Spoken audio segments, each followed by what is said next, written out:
भैया राधे राधे स्वागत करत है ई सुमन शॉर्ट वीडियो पे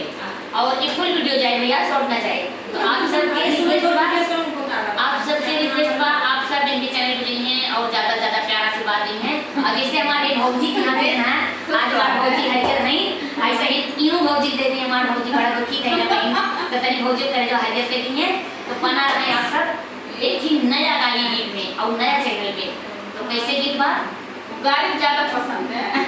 भैया गाली गीत बा हमारे भौजी कहना चाहिए गाली गीत हमारे भैया बहनी सुना था तो ये हमारे भौजी भैया खातिर गाली चाहिए हमारे भौजी भैया खातिर। तो भैया जहाँ तक आप सब सुनिए कमेंट में बताइए कि तार बहन गाँव थी तो कैसे बा दुल्हा काहे रोवेला अपन बहिन खोजेला दुल्हा काहे रोवेला अपन बहिन खोजेला तोहर बहिनी हे रैलिया हीरानवा में तोहर बहिनी हे रैलिया हीरानवा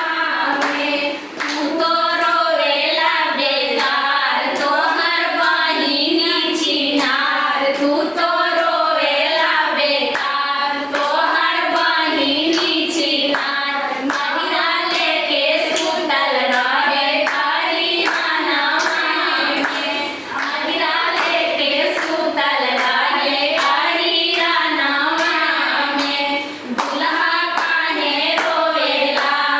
अपन बउआ खोजेला दुल्हा काहे रोवेला अपन बुआ खोजेला तोहर बुआ हे रानी तोहर टोलिया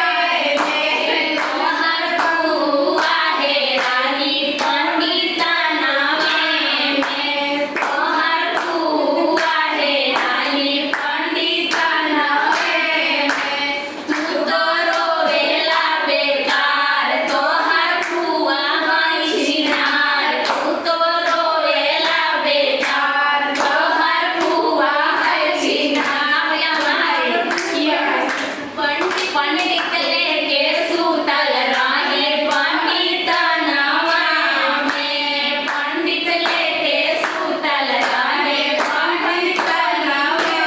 में समधी काहे रोवेला अपन बहिन खोजेला समधी काहे रोवेला अपन बहिन खोजेला तोहर बहिनी हे रैली नाउआ नावा में तोहर बहिनी हे रैली नाउआ नावा में तू तो रोवेला बेकार तोहर बहिनी हई छिनार तू तो रोवेला बेकार तोहर बहिनी छिनार नौआ लेके सुतल रहे नौआ नावा में नौआ लेके सुतल रहे नौआ नावा में हे अबुआ काहे रोवेला अपन बहिन खोजेला अबुआ काहे रोवेला अपन बहिन खोजेला तोहर बहिनी हे रैली बम्बईए में तोहर बहिनी हे रैली बम्बईए में तू तो रोवेला बेकार तोहर बहिनी हई छिनार तू तो रोवेला बेकार तेरी भौजी हई छिनार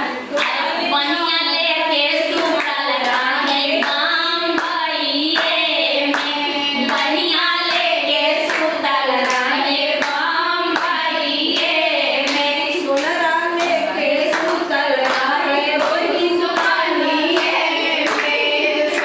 भैया वो कैसा लगा मेरे भौजी के ऊपर गीत बा भौजी भैया प्यार से सुना आप लोग कहाँ से ये गीत सुन रहे हैं कमेंट में जरूर बताइए भौजी भैया प्यार से सुन के कमेंट करिए